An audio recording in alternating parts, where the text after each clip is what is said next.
The kind of people who are really genuinely upset by what I say are the kind of people who can't truly learn anything and become successful in life. Yeah. I obviously know what I'm talking about to some degree, right? So if Mike Tyson walks in here and tells you he's going to teach you how to box and says you can't fight if that upsets you, then you can't learn, right? It's Mike Tyson. Just shut up and listen. Yeah. If someone, Richard Me, comes along and says, Andrew, you don't know shit, you're a dumbass and you're a brokey, I'm going to sit there and go, okay, maybe I'm a brokey, Elon. Tell me something. Right? I'll listen, but if you're going to sit there and go, don't call me names and then I not listen, you're never going to get anywhere, right? You don't become the master unless you're very, very good at being a student. And I've always been very, very good at knowing when to shut up. My entire life, I've always woken up thinking or feeling like I had an enemy to fight against. As long as I can remember, I've always had. I was a professional chess player when I was a kid. So when I was 4, I woke up and my dad was sitting there saying, you're playing this Chinese kid, he's good. Right? So I always had that. Then I had professional fighting. I had 87 fights. So my whole life I had some fight coming up. And now I wake up and the Matrix is attacking me. So I've always woken up feeling like I had an enemy. Mm-hmm. And that certainly shaped my reality. It definitely shapes how I act and shapes how I think. I've always felt like I was in war, if that makes sense. Have you ever felt like you were your own worst enemy? No, in fact, quite the opposite. I've had a healthy fear and respect for all of my enemies to the point where I've understood the only chance I stand to beat them is to have as many allies as possible. And the most important ally is my own mind. Yeah. I have enough people who dislike me that I don't have the luxury of doubting myself. So even at the height of the cancellation, right, when they were coming at me with everything, and I haven't even told you some of the stuff they come at me with, I'm about to tell you, it's a lot more scary than getting deleted from Instagram. Sure. When they were coming at me, absolutely, even the people close to me are going, you're dealing with this well. And I was like, I have now innumerable shadow figures trying to destroy me. If my brain betrays me, I'm really right. Yeah. Like I can't go down that path. So no, it's actually completely the utter opposite. I've galvanized myself against internal enemies. Me and every single part of me is all on the same team, and it always will be. And I think that's because, like I said, my whole life I was battling against something and someone else. One of the most terrifying but also gratifying things of life as a man is that we're all born relatively valueless. I don't think women are born that way. A woman, if she's born, especially if she's attractive, has an innate value. People just want her no matter what. But as a man, if you're not an important man, nobody gives a about you, and they're never going to care. So you have to build yourself from the ground up, and that's scary for a lot of people, but it's also a massive opportunity. You can decide if you want to be a famous musician or a nice sensitive poet or a painter or a kickboxing world champion or a businessman. You get to decide on all the different characters in the video game. You can choose, who do I want to be? And then if you actually try, you can become it. Isn't that amazing? You can wake up and go, you know what? I want to be this kind of guy. I knew who I wanted to be. I wanted to be the dude pulling up in the Lambo, 3 a.m, gets out. Everyone's like, who is this big, strong, rich dude? I wanted to be that man, so I became him.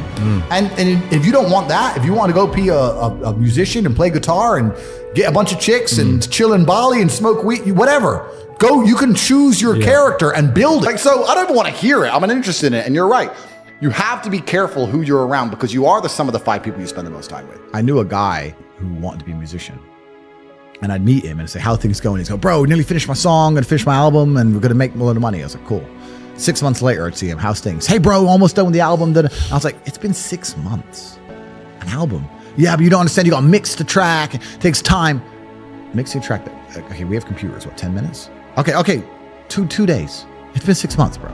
Like, and I'd sit to him and say, it can't take this long. You're just smoking weed. You're not working. And he's like, no, you don't know. So I thought, okay, I'll make a track. So I made a song. I wrote some lyrics and hit a guy up, got a beat, got a mic. I know I'm not talented. Yeah. Talked, blah, blah, blah. I made a song in 2.5 hours. And I started releasing these songs I made in 2 hours. And it was just to spite that guy, just to teach him a lesson about how speed works. It's funny because obviously not because of my musical talents, but because of my influence everywhere else. I got millions of views on my videos. Yeah. So I beat him. Yeah. So it's like, how many views you got? Yeah. 0. And it's not because the songs are good, not because I think I'm a musical genius, but because I'm Tate. But they're like an hour, 2 hours. I threw them together, and it was just a lesson in speed to make sure that I wasn't making any mistakes. And he was telling me it genuinely took months. I knew he was wrong, but the only way you truly know is to do. So it's like, this has to be a lie. So I made a song in 2 hours. I made a video in 3 hours, and boom, from 9 a.m. till 1 p.m. Bang, millions of views, done. And he's still talking about his album. He's probably still talking about it today. Probably doesn't even exist. Comes out tomorrow. Yeah, be ready. It's coming. Yeah. Look, everyone loves passive money, right? I make money as I sleep. I get it. You need to de-link your time to your money, because if you're only working for money, you run out of time, you can't make enough money. I understand all those principles. My point is, if you have no money and you're coming to me saying, I want to make passive income, why are you not making active income? Get up off your ass and work first. Because there's no such thing as completely, truly 100% passive. You're gonna have to check on it. You're gonna have to maintain it. You're gonna have to find a new tenant for that property. You're gonna have to make sure that DeFi crypto farm you're in doesn't go to zero. It's not a rug pull. Yeah. You're always gonna have to keep an eye on it, right? But the idea that people with no money are already so concerned with making money without work is amazing to me. You should be worried about active income. If you show me, if I'm a brokey and you show me how to make $1,000 an hour, I don't sit there and go, okay, but how can I make that passive? I go, cool, I'm making $18,000 a day because I'm gonna work. Dude, you don't need to worry about passive income until you have no more time. I look at passive income because I have 18 hours a day I work. When all 18 of those hours are done and my workload still isn't finished, I have to find a way to make some of those income streams passive, either via staff or whatever else. Yep. And that's how I work smart. I use all of my time, and when all my time is done, now I have to become more efficient so that I can get more done within the same time frame. To sit there and say, I don't want to use my time, so I want passive income is dumb shit. The 16-year-old making 45 grand a month, if he was to sit to me and go, I don't want to make the TikToks, I want someone else to do it, make it passive, that he wouldn't be making any money. He's just working. You have to just work. At some point you have to bite the bullet and just work. So when someone comes to me talking about passive income and they're a brokey, I'm like, you are just lazy. You are lazy. You will never get anywhere. Lazy people never get anywhere in life. Doesn't matter what it is. Doesn't matter if it's tennis or money. If you're lazy, you're never going to get there. I feel uncomfortable with a lot of money in my bank. So that's another thing. Like, I'm now at the point where I don't really carry money at all. I don't have any way of paying for things, because anytime I'm anywhere, I'm with like my PA or my security team, whatever. So it's almost weird how quickly you get used to like walking in somewhere, eating, and just walking out. I don't pay, and someone else sits and pays for me. Sorts it. So it's weird. I don't pay for anything. I don't have any money. I don't have any of that stuff anymore because that sounds like true freedom, though. You don't have to worry about the money at all. I don't look at the price of anything. I don't look at the price of anything. If a new car launches and I want it, I just say, give me this. Sort it. Yeah, literally, give me one. What options? All of them. Just tick every box. And cars turn up at the house that I've forgotten I've bought. And when did you reach that level of wealth? Was it within the last couple of years, or were you at that stage beforehand? I was always fairly well off, but in the last, I'd say 3 years, I got to a point where money is truly not real. Money has no value whatsoever for me anymore. So if I want something, I'll just buy it. What do? Starting from scratch, you're in London, you got nothing, you got no contacts, you're not in your war room, and you need to make £10,000. I've never done it before. However, you'd have to start with selling something. Yeah. You'd have to start with becoming the middleman of something, and you have to start by taking a commission. That's the first thing you could do. Like the London dropped in the middle of zero and doing it physically, I'm not sure. I think no matter where I was dropped, I would turn to the internet, no matter what. Okay. I think that because the internet's just a global marketplace, it's just so much better. I'd find somebody with, okay, so let's say I had nothing, right? I'd find somebody with star power, like you, for example. I'd come along, I'd drop you an email and say, listen, I want to put something together. I believe I can help you sell more. I am hoping if I show you I can sell more, you'll give me X amount of commission, X amount percent. I understand you have star power, you have something I don't have. You can talk in front of the camera, you can attract people, you can entertain people. What are you currently selling? You're selling this. Okay, if I bring X amount of 1,000 people, will I be able to get this percent? That's what I would do. I think that if I didn't have the ability to sit on a camera and entertain, I would find somebody who does, and I would be the blood and guts beneath the show business. Interesting. And that's the easiest way to get rich in the world today. So you'd find someone that's got an existing product or service. Correct. And then you would help them sell it and promote it. Absolutely not. That's the easiest way to get rich today, especially because commission only, nobody's afraid of saying yes to it. What's made me the most money is the War Room. The War Room is a private members organization that I run. So when I first got when I got extremely wealthy, I wanted to know where I kind of felt like I'd gone to outer space expecting to see aliens, and I got there and there were none. No idea. I was like, where is everybody?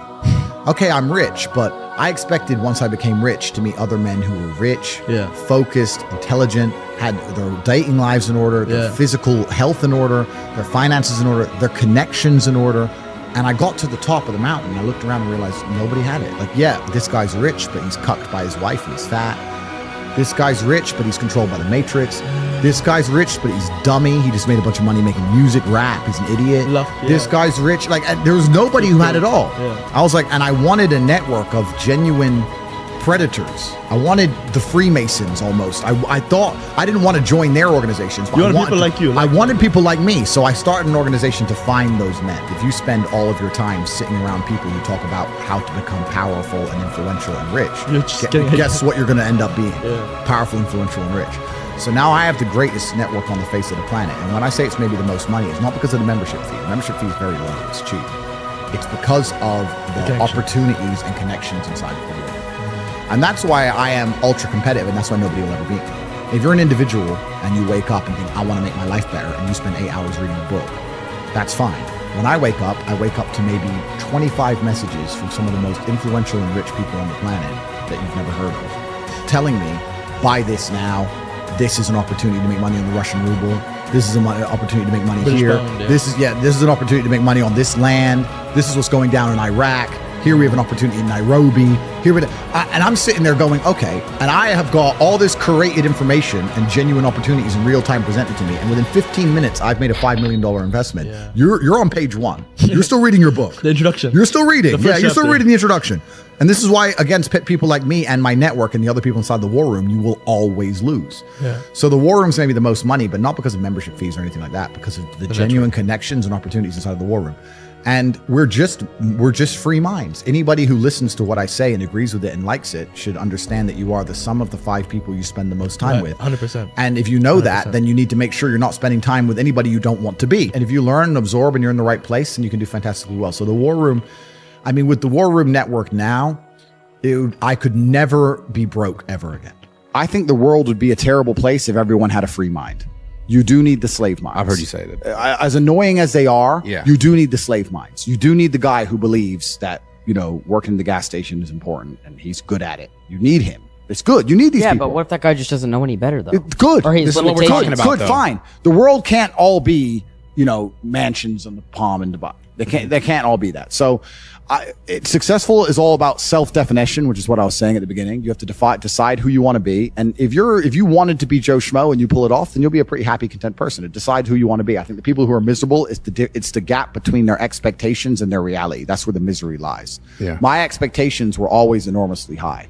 Even when I was a nobody, I knew I had to be filthy rich and a kickboxer, and I knew I had to be the kind of guy that people gave a shit. Were you happy at that point? I know, but I knew I'm basic things. At the age of 15, I knew that if I'm the kind of guy that if I raise my voice, people are going to care. I'm not going to be the guy who starts shouting and everyone thinks it's funny. I know I'm going to be the kind of guy who is genuinely a formidable opponent in all realms of human endeavor. I know I'm going to have money. I know I'm not going to take shit. Where did from that come from, though? But you can't just. Yeah, I know. I understand what you're saying, because my whole life I felt like there's always more. I know that there's more. But I think a lot of people have that. Of course. But the people who are miserable are the people who don't try hard enough to obtain it, because I actually believe, and this is another thing I'll say, I believe the universe is very giving. I think the universe and God himself is very giving. I've yet to meet somebody in all my years who is genuinely giving 100% of themselves day after day, doesn't snake anyone, firm handshake, look you in the eye, doesn't lie to nobody, and tries 100%, who doesn't get what they want. I've never seen it. Every single person who doesn't have what they want, there's something in their story that doesn't quite add up. I've yet to see some guy have you ever seen a guy who eats right and trains his ass off and never misses a gym session, ever not grow? Ever. Not ever. what? Not what? Grow. Not grow. Not make ever. gain. It's just, that's the way the universe works, right? So if you're truly about it and you're truly trying your absolute best, you're going to do it. And that's what I believe. I believe the universe is extremely giving. So when I meet somebody and they go, I really wanted this and I don't have it, I say, you didn't really want it. You're a liar. Well, I don't understand, or I don't fathom the concept of fun. I don't wake up and think, what can I do for fun? I don't wake up and think, what is fun? I want fun. That never crosses my mind. I wake up opportunities, right? Because you have to be positioned to take advantage of opportunities. Yeah. It's like in chess, they say good moves come from good positions. It's true. You can't find a good move from a terrible position, right? If you're sitting at home with no money, it's hard to invest in Bitcoin at $1. It doesn't matter what it goes to, right? You got to be in a good position to take advantage of things. So you always got to be in a position where you have a good network, you have good information, you have some kind of liquid money, you have the ability to survive without that money, you can take a risk. Like, it's hard to set yourself up. I'm in a position now where I'm in the NBA. I'm an NBA player. I can never go broke again. So it doesn't matter, right? But once you're in the NBA, I can throw $1 million at something. It doesn't matter if it works or not. So for me, it doesn't make a difference. And that's why it's so much easier. They always say the first million is the hardest, and they're completely right. Once you get to a certain point, you can gamble to it. Yeah. I don't want to sound, airy-fairy, but I truthfully believe that the universe is a giving place, and that if you actually really want something, you can have it. How much you want is how much you're prepared to sacrifice. So if you want $500,000 a year, you can definitely make that. And that level of stress you'll absorb for that money and the amount of headache you'll go through, if that's the amount you're prepared to accept for a happy life, you'll have it. Do you think anyone can do that though? I think that you have to pre-decide, right? So even my level of wealth comes with enormous stress. Governments are after me. Like most people are not mentally prepared for the bullshit I go through. So the number one factor that's going to decide how successful you are as a person is your ability to absorb stress, your stress level. The better you are at dealing with stress, the more problems you can fix, the more money you're going to make. What I'm doing now at my stage of my life is buying power. So I thought I wanted to be rich. I didn't want to be rich. I wanted to be free. You're only free with power. And in the American political system, it's a perfect example of lobbyists and lobbying. Yeah. So they will lobby for things. They'll come along and say, I'll give you an example. Why are there no high-speed trains in America? America's huge and rich. High-speed trains would be fantastic for America, but the rail network is basically non-existent. The reason is because the oil companies lobby both political parties to make sure that they don't build trains, everyone drives. Long highways, it's good, sells a lot of gasoline. That's what they want. So once you get to a certain level of money, you realize you want political friends. So you're like, okay, I want this law, or I want this law to work this way. Or I just want someone I can call if this happens to me. And you just start giving a lot of money away, effectively. And you're trying to buy power, and that's the way it's always worked. That's what these huge corporations and companies do. Well, the thing is with reading a book is it's a reward without any risk. And this is why I think a lot of people are proponents of reading, and they say reading, because nothing can really go wrong besides wasting your time in life, of course, but they don't believe that. I am a much larger proponent of larger risks and larger rewards. If you want to learn about self-help, if you want to understand yourself and see what kind of man you really are, and learn how to fight through adversity, and learn how to get up when life's difficult, and learn how to control your mind, and learn how to struggle, then you can go to the boxing gym and you can get your ass kicked. You do not need to read any books. You need to get in the gym, walk in there and say, I'm going to fight the best fighter here every single day, and not quit until you can eventually beat him. But most people are not man enough for that. So instead they'll read a self-help book, and they'll sit there and try and talk to me about mindset. I learned my mindset in battle. My mindset is 87 professional fights. My mindset was learning the reality of the real world. I don't need to read a self-help book. I don't need to read about motivation or confidence. I've been in the cage smashing people's faces in. I don't need to learn any of that stuff. So I learned in reality, and reality is always going to be a better teacher than a book, because you're not learning when you read books. You're regurgitating. You may be reading, but I don't believe you're truly learning. My coach used to say, if it doesn't hurt, you didn't learn. And I think he's completely right. And it's the same with entire life. You see people make the same mistake over and over again until it eventually goes really wrong. Yeah. And it's only then they'll change. Then they change. So absolutely. Yeah. So I learned how to become self-disciplined and become self-motivated and work hard. And I learned how to face adversity and find strength within myself I didn't know I had, because people were trying to kill me inside of a cage. And you cannot replicate that by reading pages of a book. No. So it's a waste of time. Yeah. There's a study I read about stress, and it was saying that stress has a placebo effect attached to it, because the placebo effect is extremely powerful. So they found some of the most stressed people in the world, and they split them into two groups. And they're all equally stressed. They all have a bunch of cortisol in their blood. Yeah. The people who believed that stress was bad for you and that stress can hurt you, and they believed those media articles, were dying earlier. They were having heart attacks and they were having stress-related illnesses. The people who believed the opposite, who just said, stress is part of being successful, I like stress. When I feel stressed, I do my best. It makes me anxious. It turns my brain on. I like being stressed, lived longer than average. Yeah. The point is, the same drug, how you look at it and how your body anticipates it, how you feel about it, affects the real world results. I don't think motivation is a real thing. I don't believe in motivation as a concept. I think discipline is real, and I also think discontentment is real. And I don't think it's possible for anybody to stay in a scenario where they're truly uncomfortable. If you fall asleep on your arm and your arm really starts to hurt, even in the deepest sleep, you're going to wake up and move your arm. If you sit there and your life has been in a rut for 7 years, you are semi-comfortable in that rut. Sure, there's days you're pissed off. Sure, you're semi-annoyed by it. But there's also days where you just play video games, eat pizza, and you're kind of cool with it and it's no big deal. If you were truly unhappy and uncomfortable and discontent with your scenario, you wouldn't be in it. So I don't believe there's anybody who's truly... When I was broke, I couldn't sleep. Yeah. I'm not saying that. Please understand me. When I was broke, I couldn't sleep. I'd be trying to go to bed thinking, how these people have Ferraris. I want a Ferrari. I couldn't sleep.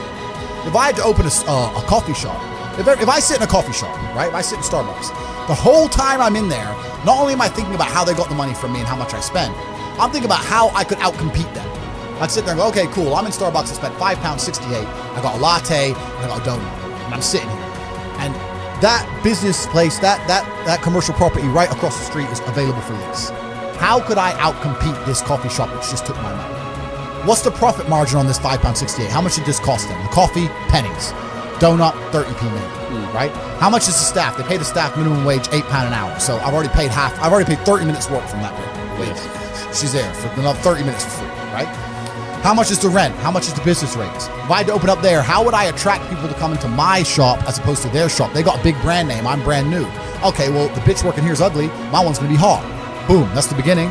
Next thing, do they have any signage outside? No, I'm going to try and put some signage outside. Do they have parking? No, I need parking. But we need to start thinking about how you can convince people to give you their money as opposed to giving it to the places they already give it. Different analytics. And once you do that, people say, I can't think of how to make money. If you start doing that for a year and just keep a notepad, you'll have 100 ideas of how to make money. You'll sit there and go, there's a place here that's doing this, and we could do it better this way. This place online's doing this, we can do it better this way. And then to get them all done, what do you need? Network. You need people. It's all about people. Then you need to either go in the war room if you want to join, or have your people around you and say, okay, we can make money with this. Who's going to do it? Who's not lazy? Who's getting up at 4 a.m. tomorrow? Boom, let's get it done. So there's unlimited ways to make money, but most people go through life and their money is taken from them and they don't even identify how they got tricked out of it. They're just happy with it. Yeah, they just have, how did I spend 16 grand in Cirque last night? Oh, because my ass got drunk. How'd they get me drunk? Well, because the guy, when I first bought the first bottle of champagne, was there on the table, pouring, putting it in my hand, got me drunk, then I spent 16 grand on bottles. That's how they got my money. So if I open a club, I need to make sure when people first come in, they get hammered. Nobody thinks about it that way. Nobody thinks, how did they get that out of me? Right? Why am I spending $2,000 for dinner in Novikov? Is it the food or is it the fact that I'm in Novikov and tag myself in Novikov?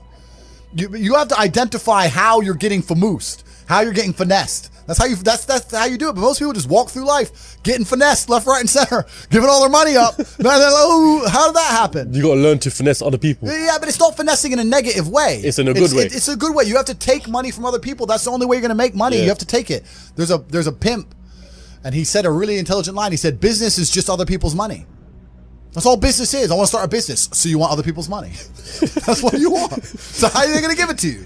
You have to think about it. Nobody thinks about it. And the easiest way to think about it is to think how you're giving yours away. That's a mental model you should adopt. Yeah. And you'll end up with loads of business ideas. Business ideas are everywhere. It's just execution which is difficult.